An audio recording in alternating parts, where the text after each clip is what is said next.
안녕하세요. 한 번에 합격한다. 원샷 원킬 전산회계입니다. 이번 강의는 전산회계 2급 기출문제 91회 2강 실무로서 기초정보관리부터 4번 일반전표 입력까지를 진행하겠습니다. 실무 문제입니다. 먼저 실무에서 개인기업 대표의 개인적인 지출은 인출금이고 법인 기업 대표의 개인적인 지출은 가지급금으로 회계 처리합니다. 우리는 전산회계 2급이니까 인출금이 되며 전산회계 1급 이상부터는 법인입니다. 그래서 가지급금으로 처리한다는 거 체크하셔서 기억해 주십시오. 자, 우리 회사 이름이 한솔상사입니다. 많은 학생들이 우리 회사 이런 것을 읽어보지 않고 문제를 풀이하십니다. 큰 오류를 범할 수 있습니다. 우리 회사가 한솔상사이니 우리 회사가 한솔상사가 거래처로 걸리는 경우는 없다. 알아주셔야 되고요. 두 번째, 가전제품을 판매하는 도소매, 그러니까 가전제품, TV, 냉장고 이런 것들 팔았단 말은 상품을 팔았음을 알 수 있습니다. 선생님, 냉장고를 구입했는데 TV를 구입했는데 에어컨을 구입했는데 왜 그것이 비품이 아니고 상품이 됩니까? 이런 질문을 하십니다. 우리 회사가 무엇을 사고 팔고 하는 회사인지를 놓치셨기 때문에 그런 문제가 발생한다라는 겁니다. 꼭 기억하시고, 그리고 전산회계 2급은 개인기업입니다. 즉 대표이사, 대표의 개인적인 지출은 인출금이 됨을 알 수 있습니다. 자, 기초정보관리 1번입니다. 다음은 한솔상사의 사업자 등록증이다. 회사 등록 메뉴에서 입력된 내용을 검토하여 누락 부분은 추가로 입력하고 잘못된 부분은 정정하시오.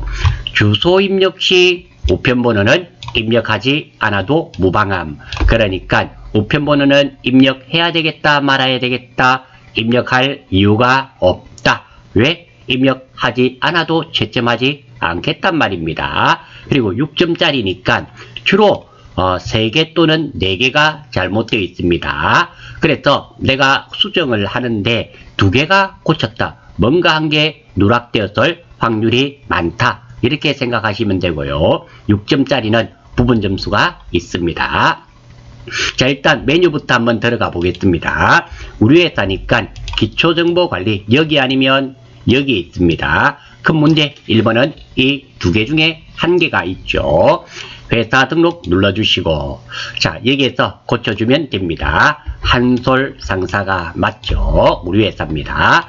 자, 문제 한번 볼게요. 이렇게 사업자 등록증이 나와 있는데요.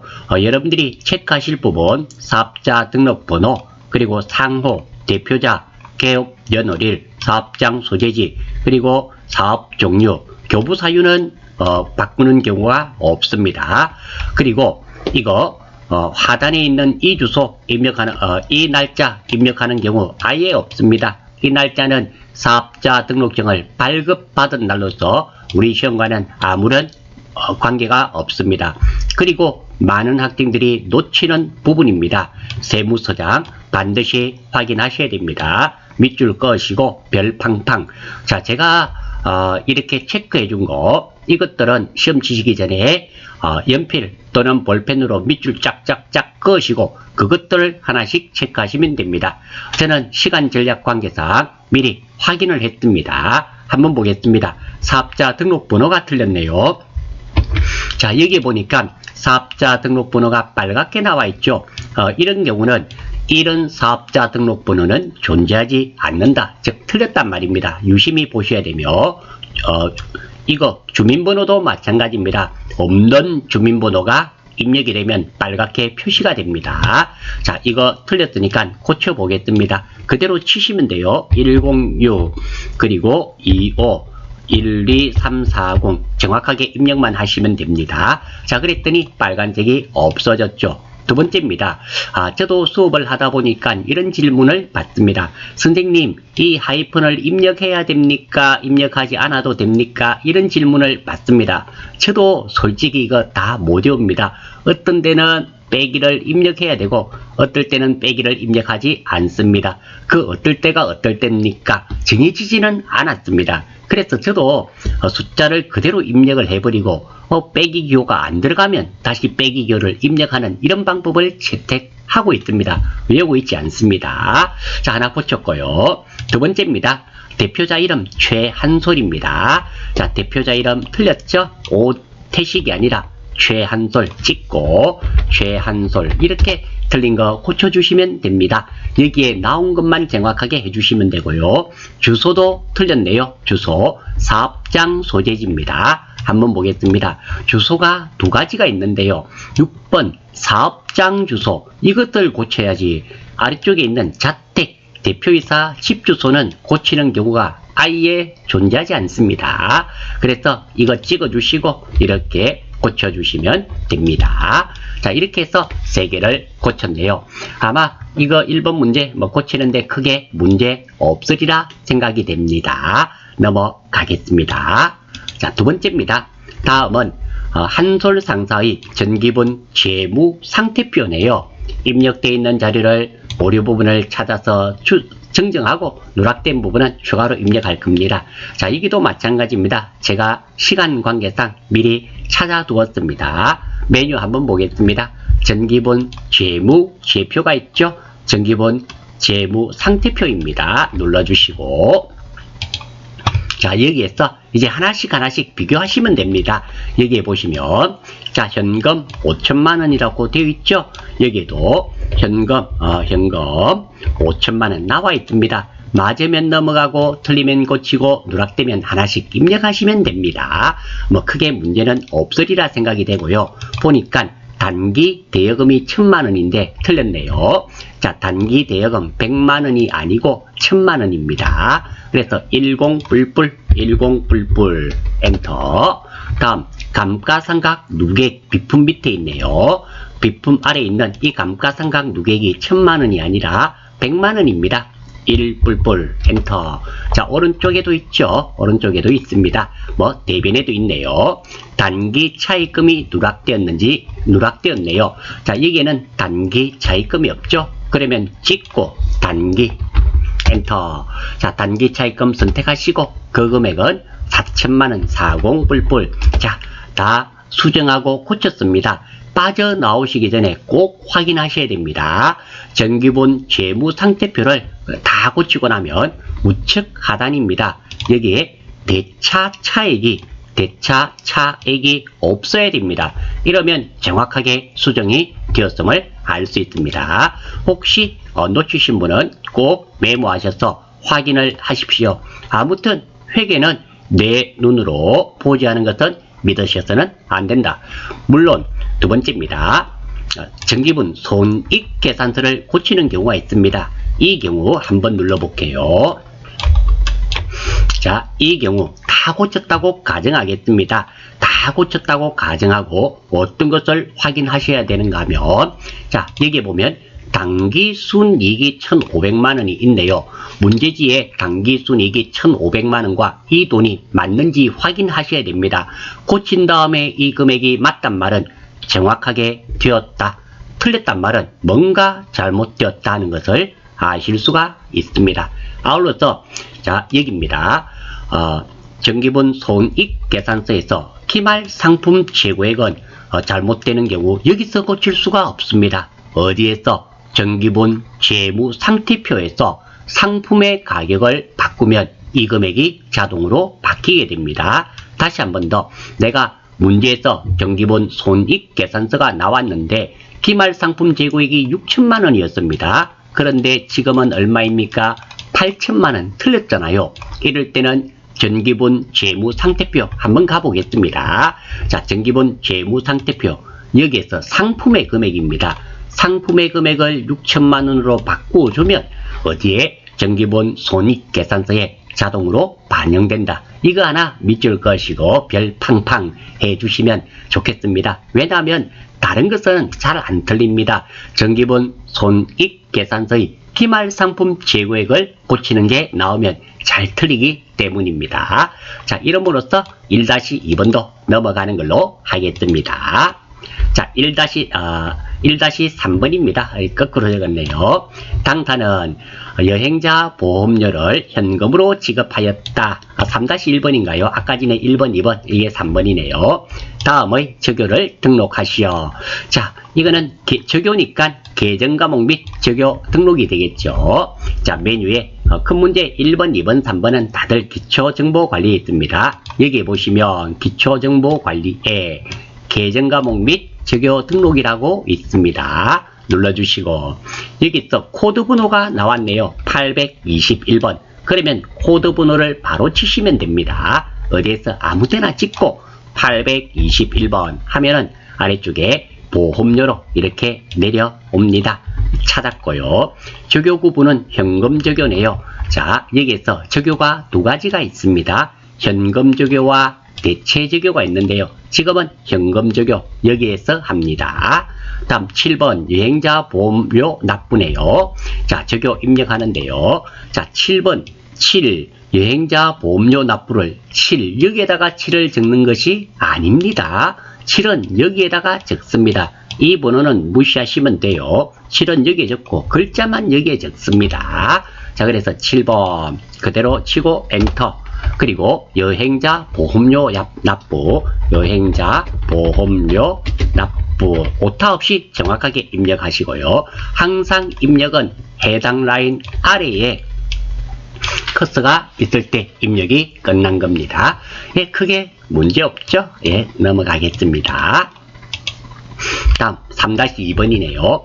한솔 상사의 외상 매출금과 외상 매입금에 대한 거래처별 초기 2월 자료네요. 자, 메뉴 한번 들어가 보겠습니다. 자, 거래처별 초기 2월이죠. 거래처별 초기 2월은 여기 있죠. 거래처별 초기 2월 눌러주시고요.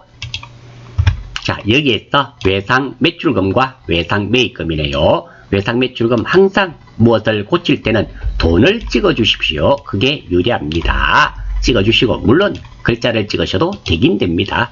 자, 봤더니 양촌상사 금액이 틀렸네요. 자, 양촌상사 850만원이 아니라 1500만원. 뭐 1호 뿔뿔 엔터. 자, 정확하게 나머지는 되었습니다. 자, 이 부분을 끝내기 전에 우리가 확인을 하셔야 됩니다. 어디에? 화면 하단 우측에 차액입니다. 이게 0이 되었단 말은 정확하게 되었단 말입니다. 이렇게 항상 체크를 하시고 넘어가십시오. 외상 매입금입니다. 여기에 보면 틀려있죠. 지금 현재 차액이 있습니다. 뭔가 잘못했단 말입니다. 자, 한번 보겠습니다. 여기는 대도상사 입력돼야 되네요. 대도상사 있습니다. 여기가 600만원이 아니라 얼마가 됩니까? 2500만원. 그래서 대도상사 2호 뿔뿔 엔터. 별 문제 없죠? 별 문제가 없습니다. 입력하고 자, 봤더니 여기에 마이너스 이렇게 되어 있죠? 되어 있습니다. 보니까 명성상사와 대도상사 2000만원, 2500만원, 명성상사 2000만원, 대도상사 2500만원, 영광상사는 없죠? 삭제하시면 됩니다. 찍어주시고 삭제는 항상 화면 상단 좌측에 있죠? 좌측에 보시면 삭제라는 버튼이 있습니다. 이거 눌러주시면 됩니다. 눌러주시고 삭제하시겠습니까? 예, 삭제되었죠? 그리고 끝내기 전에 화면 하단 우측에 차액이 0이 되었는지 확인해 주시면 됩니다. 예, 이렇게 하면 큰 문제 1번, 2번, 3번 기초정보관리는 마무리가 되고요.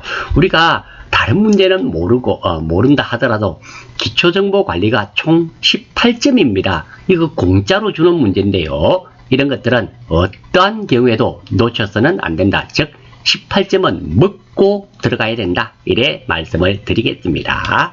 자, 일반 점표입니다. 한번 보겠습니다. 7월 26일 태풍으로 인한 피해자를 돕기 위해 송파구청에 현금 10만원을 기부했네요. 기부. 포인트는 기부금에 관련된 문제입니다. 간단한 글의 내용은 태풍 피해자를 돕기 위해 기부한 내용입니다. 구체적으로 태풍 피해자를 돕기 위하여 현금 10만원을 기부한 내용입니다. 핵심 내용입니다. 자, 이 부분 참 중요한 부분입니다. 혹시 여기서 놓친 것들이 있다면 체크를 해주시면 좋겠습니다. 자, 기부금입니다. 아무런 대가를 바라지 않고 무상으로 검증 등을 기증할 때 기부금을 하고요. 기부금의 100% 반대 계정입니다. 자산 수정입니다.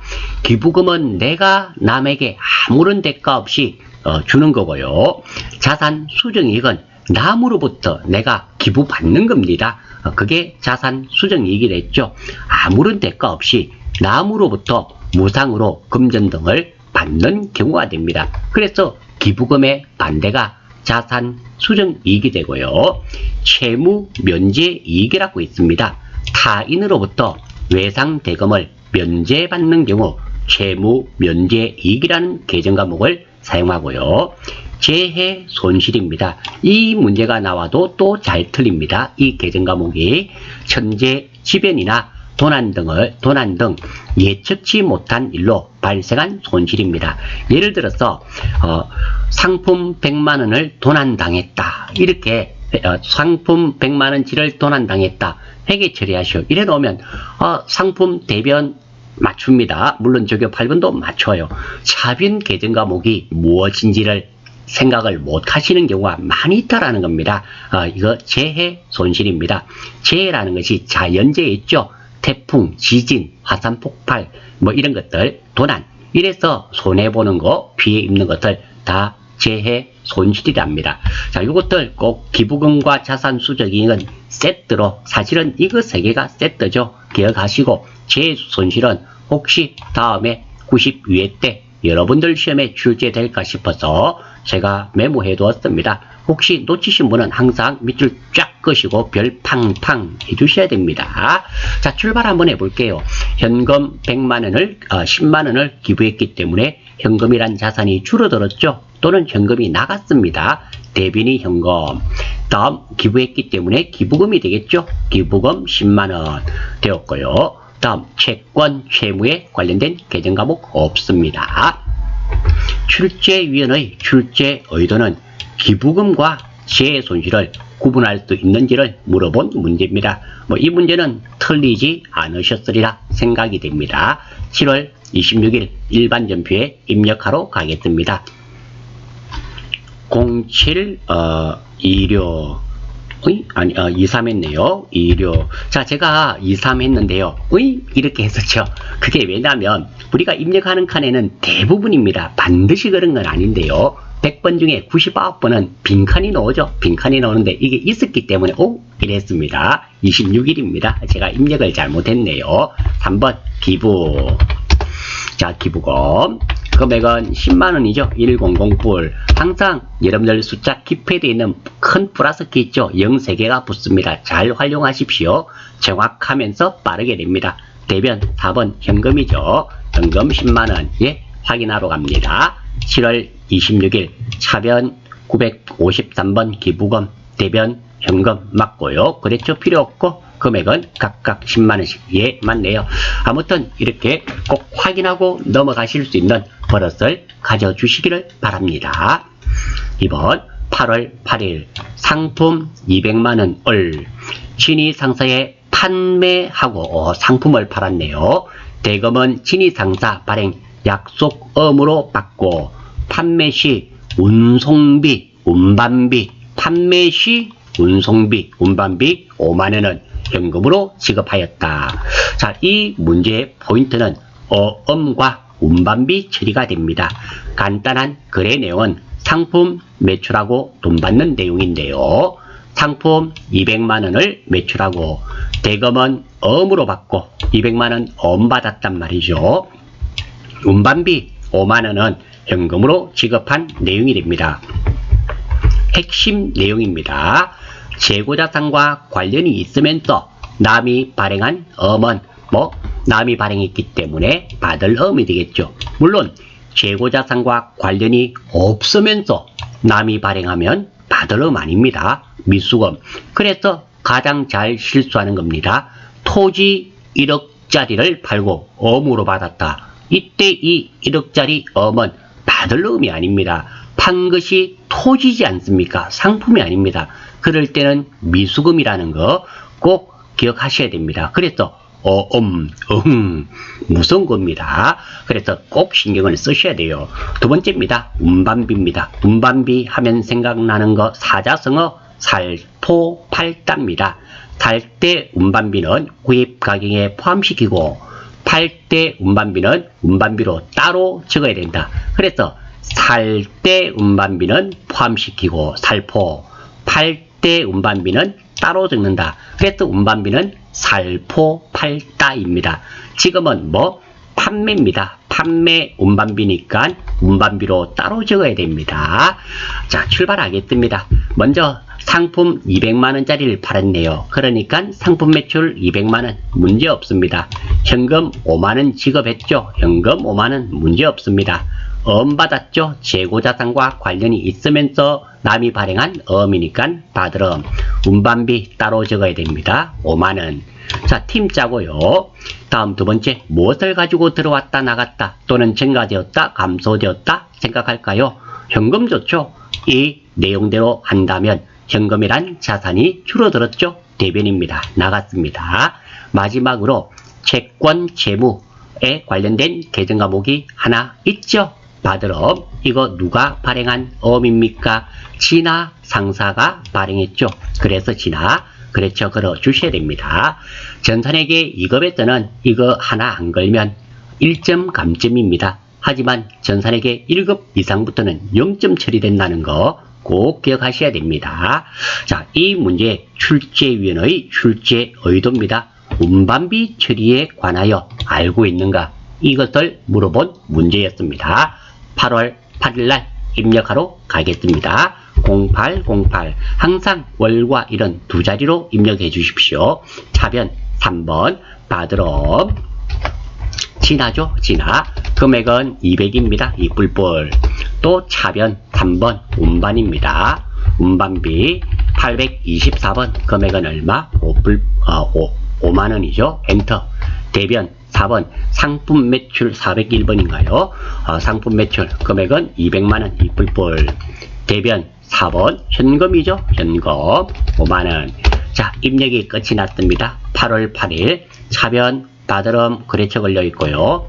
차변 운반비 맞고요. 대변 상품 매출 현금 맞습니다.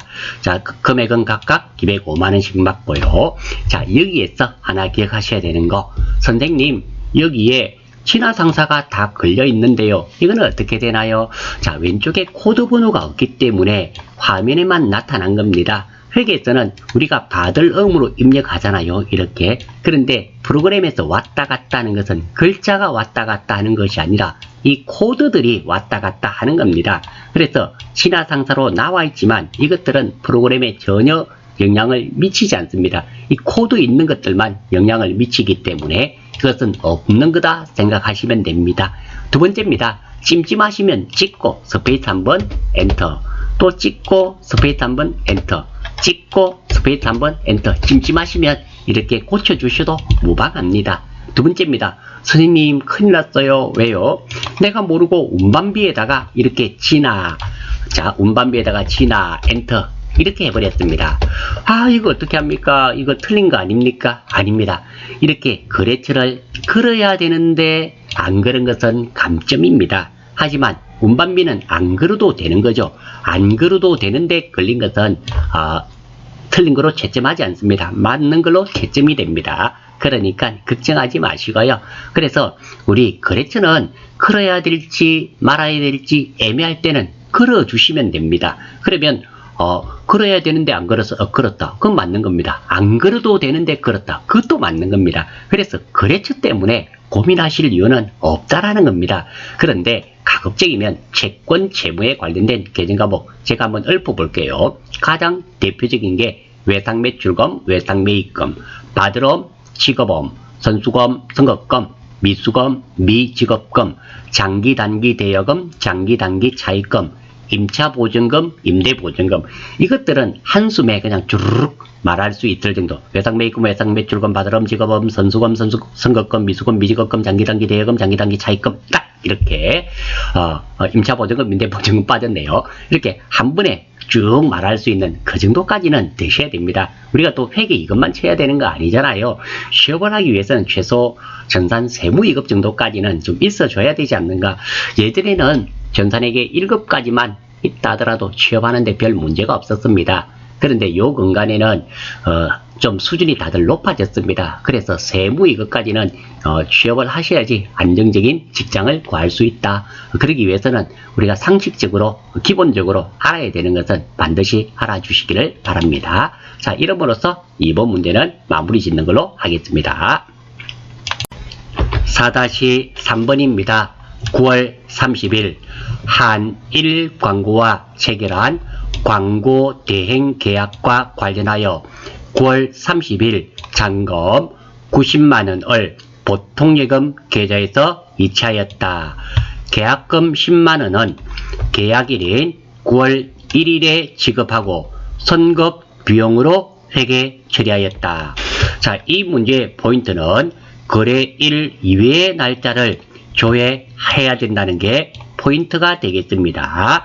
자, 일단 문제는 9월 30일 날 입력하는 내용이고요. 9월 1일이 나왔습니다. 그러면 꼭 해당 날짜를 조회를 하고 문제를 해결하실 수 있도록 하십시오. 0901. 자, 보니까 9월 1일 날 출금되어 있고요. 문제에서 이 문제는 참 친절합니다. 선급 비용으로 10만원 했다라는 거 되어 있고요. 다음 10만원 되어 있습니다. 자, 여기서 우리가 하나 생각하셔야 되는 것은 선급 비용에 주면서 한일 광고라고 거래처가 관리가 되어 있습니다. 그러면 선급, 우리가 계약금 줄 때는 선급금으로 많이 했었죠. 이렇게 선급 비용으로 되어 있고 거래처가 걸려 있을 때는 이것이 선급금이 아니고, 첫 번째는 선급금이 아니라 9월 1일 날 선급 비용으로 10만원이 되었기 때문에 계정과목도 계약금이 준 것은 선급 비용으로 해야 됩니다. 두 번째입니다. 주면서 거래처가 이렇게 한일 광고로 관리가 되어 있습니다. 그러면 우리가 입력할 때도 이 선급 비용이 거래처가 관리가 한일 광고로 거래처가 걸려야 된다는 거 알 수가 있습니다. 자, 이렇게 꼭 확인을 하시고 문제를 해결하셔야 됩니다. 거래일 이외의 날짜를 조회했습니다. 다음, 광고비 100만원을 지급하는데 왜 90만원과 계약금 10만원 해서 100만원입니다. 선급비용 10만원을 차감한 잔액 90만원을 보통예금으로 지급한 내용입니다. 이 문제의 핵심 내용은 9월 1일 거래의 조회가 가능한가?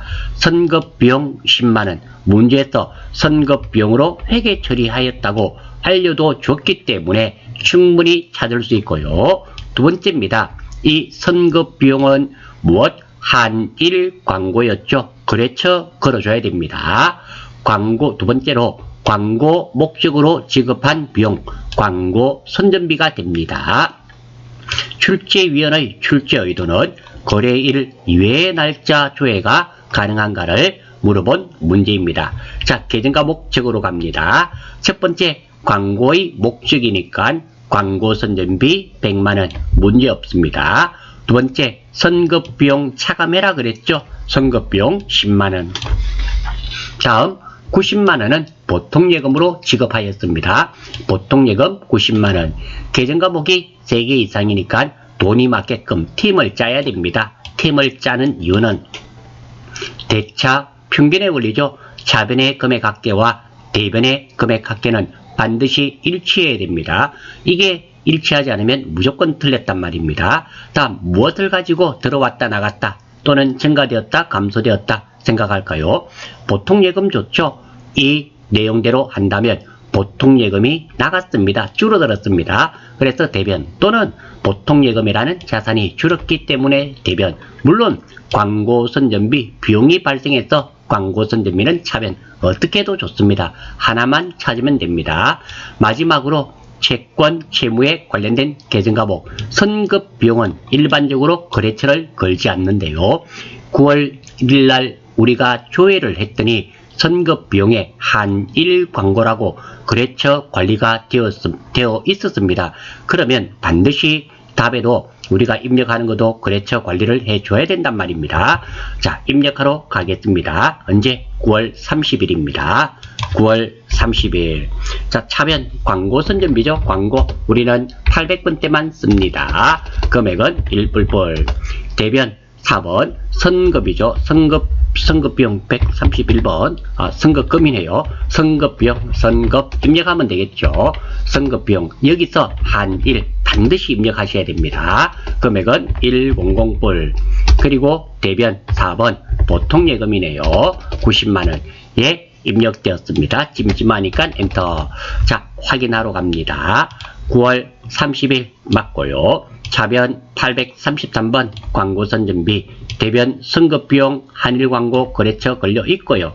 대변 보통예금 맞으며 100만원, 100만원. 예, 문제 없습니다. 자, 이 문제의 포인트 다시 한 번 더 짚겠습니다. 문제에 이렇게 거래일 이외의 날짜가 나오면 반드시 조회를 하셔야 된다는 거, 그리고 문제를 해결하셔야지만 실수가 없습니다. 예를 들겠습니다. 지금 선급 비용에 여기에 거래처를 걸지 않으면 마이너스 1점입니다. 꼭 이런 것들을 우리가 조회를 하면 결코 틀리지 않는데 조회를 하지 않았을 때는 실수가 있을 수 있습니다. 4-4번 10월 21일 거래처 세종스타일의 외상매출금을 현금으로 회수하고 받았단 말이죠. 다음의 입금표를 발행하다. 입금, 출금은 현금으로 주고 받는 것을 의미합니다. 세종 스타일 귀하고요. 공급자 우리 회사 정보죠. 우리 회사 정보고 날짜 10월 21일이고요. 금액은 총 300만원이네요. 내용은 외상매출금 회수 위에서 나와 있었습니다. 자, 한번 보겠습니다. 자, 이 문제의 포인트는 정빙 서류를 분석할 수 있는지를 물어본 문제입니다. 간단한 거래 내용은 외상매출금을 받는 내용이고요. 구체적으로 외상매출금 300만원을 현금으로 받은 내용이 되겠습니다. 핵심 내용은 각종 정빙 서류를 보고 해석이 가능한가요? 실무에서 없으이기 때문입니다. 출제위원의 출제 의도는 입금표 분석이 가능한가를 물어본 문제입니다. 현금 300만원 받았으니까 현금 문제없죠. 외상매출금은 외상매출금입니다. 현금이란 자산이 증가되어서 차변.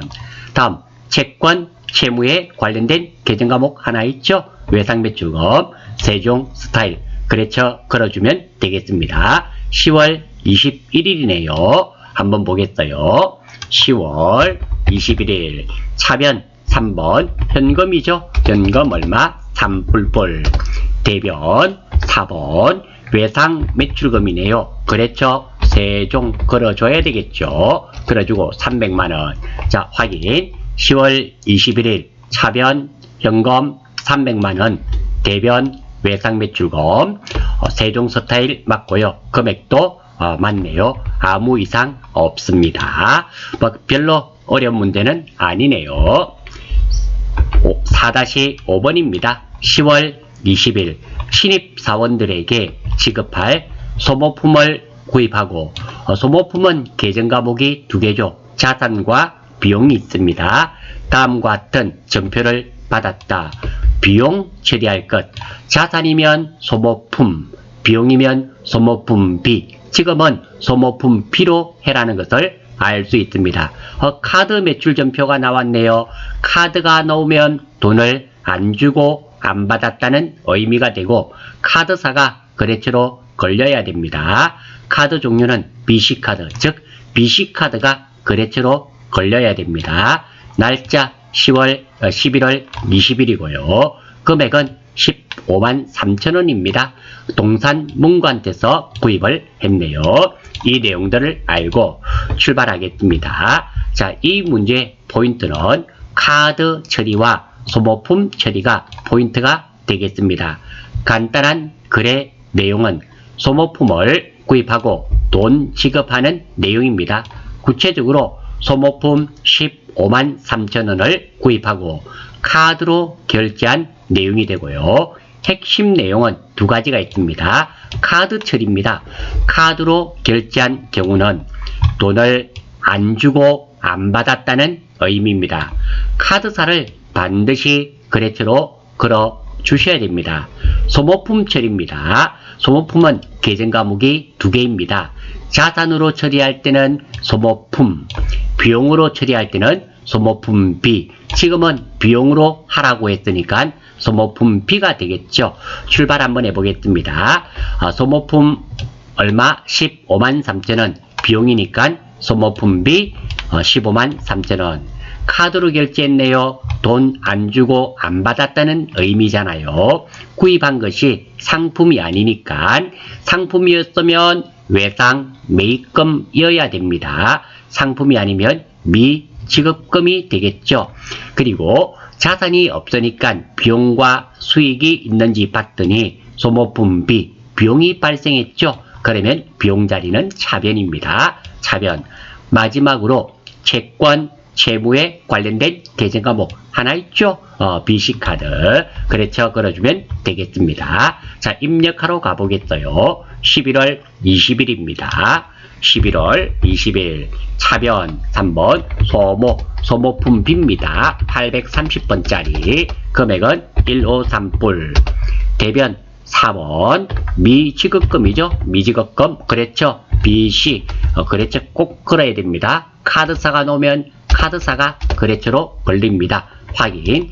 11월 20일 차변 소모품 B 대변 미지급금 BC카드 맞고요. 금액 15만 3천원씩 맞네요. 예, 맞습니다.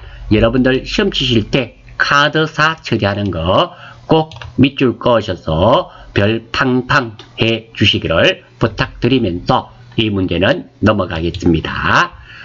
6번입니다. 11월 21일 안양상사에 지급할 외상매입금 350만원을 상환하기 위해 상환은 갚아주는 것을 의미합니다.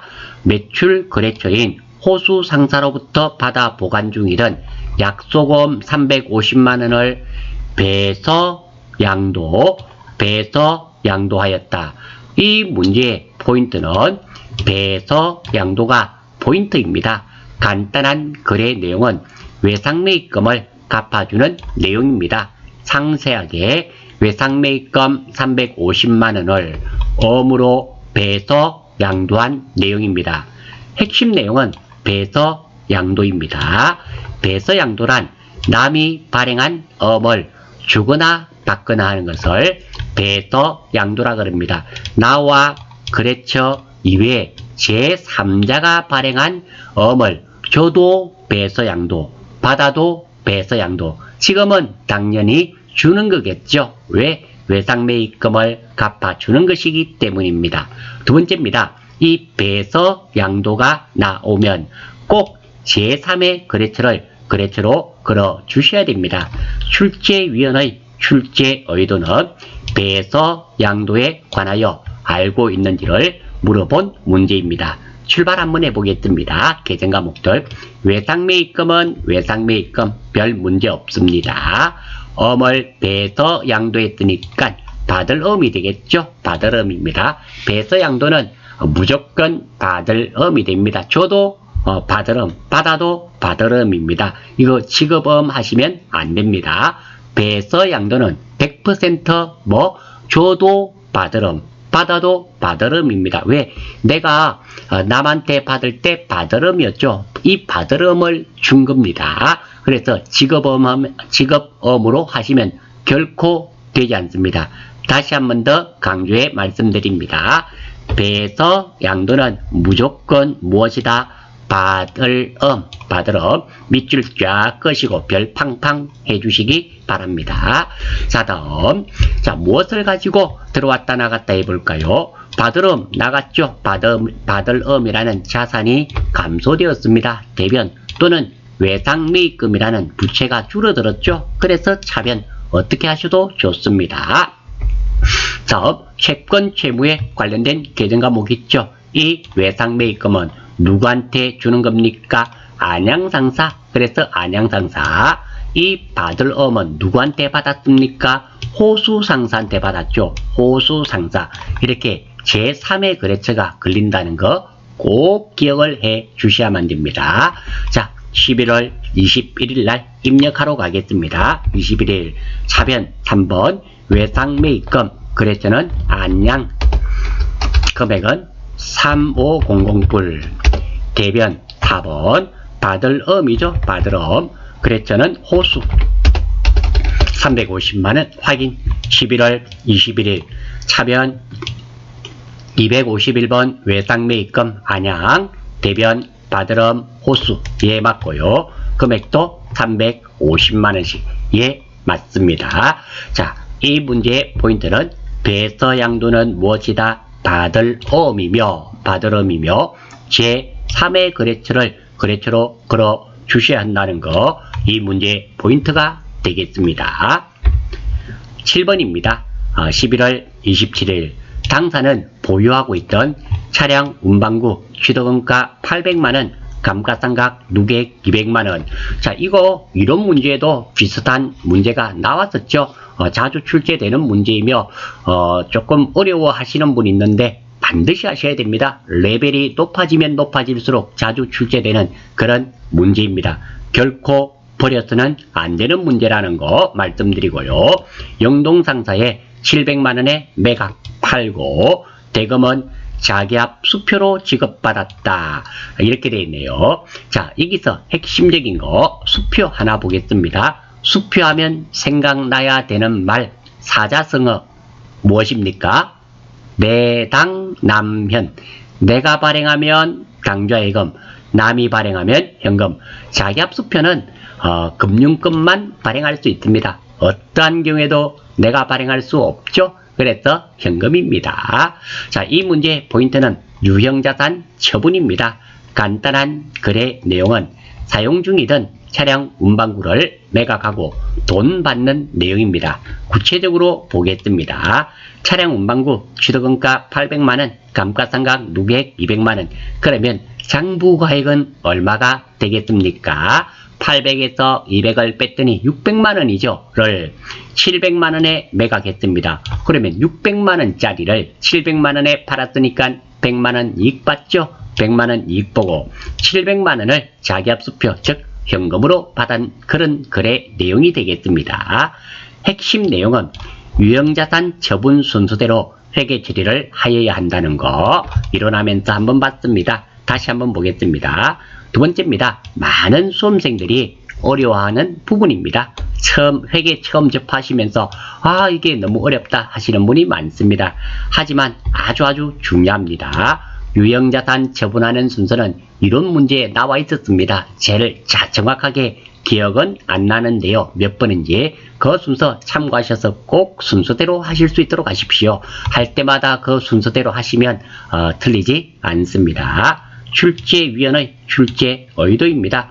유형자산 처분 회계 처리가 가능한가 물어본 문제입니다.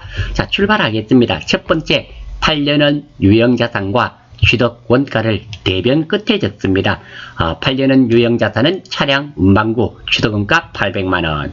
두 번째, 감가상각 누계액을 차변 끝에 적습니다. 감가상각 누계액 200만원. 이게 1번이고요. 이게 2번입니다. 세 번째, 받는 금액 얼마입니까? 700만원입니다. 에다가 빼기, 내가 장부가액이죠. 600만원 빼면은 플러스입니다. 플러스면 유형자산 처분이익, 마이너스면 유형자산 처분손실. 지금 플러스 100만원이니까 유형자산 처분이익을 100만원 대변해 줬고요. 마지막으로 돈 받는 내용 무엇으로 받았습니까? 남이 발행한 수표 현금으로 받았죠. 현금 700만원. 팀 짜고 무엇을 가지고 증가되었다, 감소되었다, 들어왔다, 나갔다 생각할까요? 저는 현금 좋아합니다. 왜? 오고 가는 현금 속에 밝아오는 상물의 질서. 그래서 현금 들어왔죠. 즉 현금이라는 자산이 증가되었습니다. 차변. 다음 채권, 채무에 관련된 계정 과목 없네요. 구분은 3번, 4번. 자, 이 문제 출제위원의 출제 의도는 유형자산 처분 회계 처리가 가능한가를 물어본 문제입니다. 11월 27일입니다. 입력하러 가겠습니다. 27일 차변. 자, 먼저 감가상각 누계액인데요. 감가 엔터 해보시면, 자, 차량 운반구에 대한 감가상각 누계액 209번이죠. 209번. 꼭 이거 선택하셔야 됩니다. 앱다 모르겠다 아무거나 선택하시면 안 돼요. 확인. 금액은 얼마? 2뿔뿔. 차변 3번. 현금이죠. 현금 얼마? 7뿔뿔. 다음 대변입니다. 4번. 차량 운반구 얼마였나요? 800입니다. 8뿔뿔. 대변 4번. 유형자산 처분이익이죠. 처분이익 얼마? 100만원. 자, 확인. 자, 갑니다. 11월 27일 차변 209번 감가상각 누계.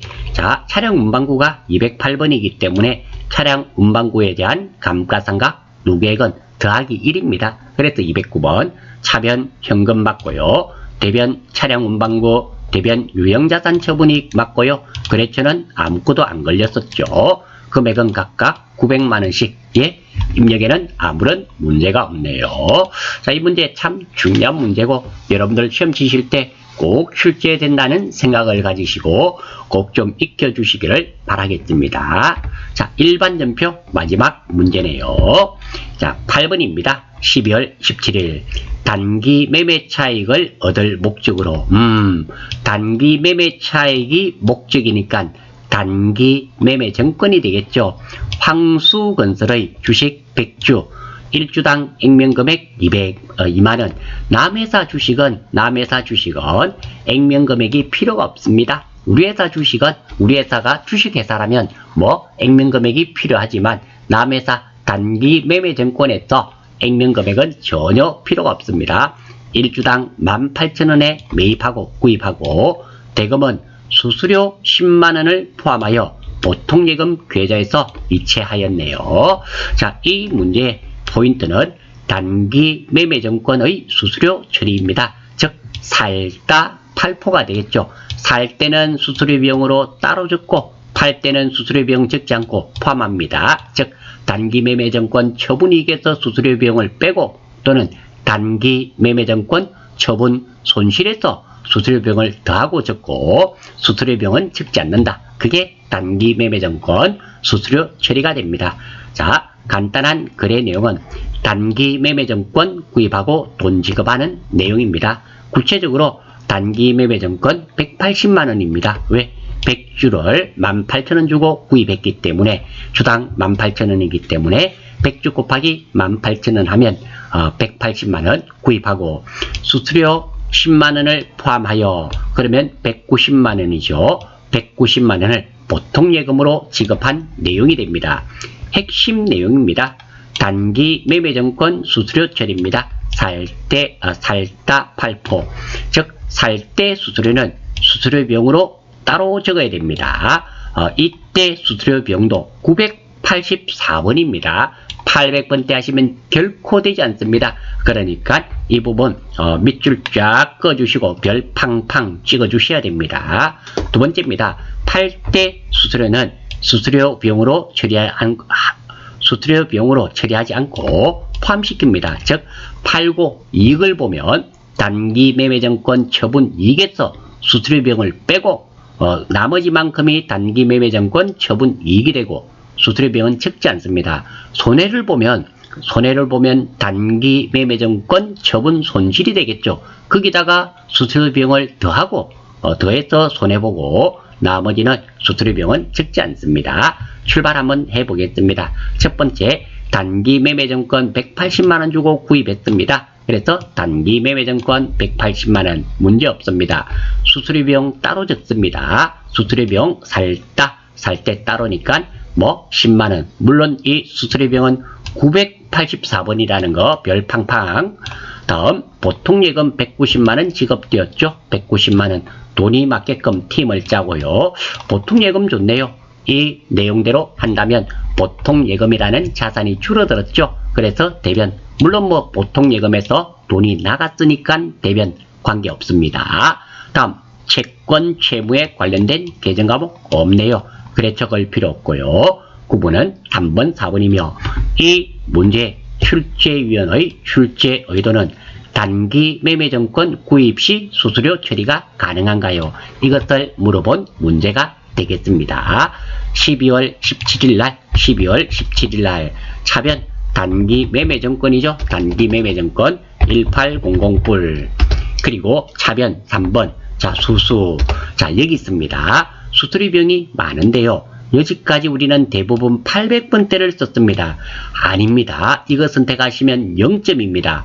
984번 단기 매매증권 수수료만 900번대 수수료라는 거 꼭 좀 기억해 주시기를 다시 한 번 더 간절하게 간곡하게 부탁의 말씀을 드리면서 넘어가겠습니다. 금액은 얼마? 10만원 100불. 대변 4번 보통예금이죠. 190만원. 자 확인. 12월 17일 차변 단기 매매증권 차변 984번 수수료 비용 그리고 대변 보통예금 금액은 각각 190만원씩 예 문제가 없네요. 자 이름으로써 우리가 1번부터 일반전표까지 입력하는 데까지 했습니다. 이번 강의는 여기까지만 하고 마치겠습니다. 수고하셨습니다.